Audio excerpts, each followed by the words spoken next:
విశ్వాసులు తమ దైనందిన జీవితంలో పాటించాల్సిన 3 ముఖ్యమైన విషయాలు ఇక్కడ ఉన్నాయి.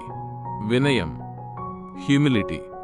నేను గొప్పవాడిని, ఈ పని నేను చేయకూడదు అనే అహంకారం ఉండకూడదు. ఏ పనినైనా దేవుని పనిగా భావించి చెయ్యాలి. ప్రశంసల కోసం కాదు. మనం చేసే సాయం ఇతరులు చూసి మెచ్చుకోవాలని కాకుండా దేవుని సంతోషపెట్టడానికి చెయ్యాలి. ప్రేమతో కూడిన సేవ. సేవ అనేది మొక్కుబడిగా కాకుండా హృదయపూర్వకమైన ప్రేమతో చెయ్యాలి. సేవా భావం కోసం చిన్న ప్రార్థన.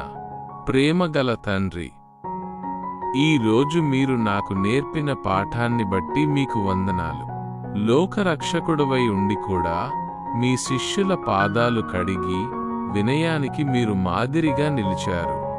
ప్రభువా, నాలో ఎప్పుడూ నేను గొప్ప అనే అహంకారం రాకుండా చూడండి. ఎదుటివారికి సహాయం చేసే అవకాశం వచ్చినప్పుడు అది చిన్న పనైనా పెద్ద పనైనా ప్రేమతో సంతోషంతో చేసే మనసు నాకివ్వండి.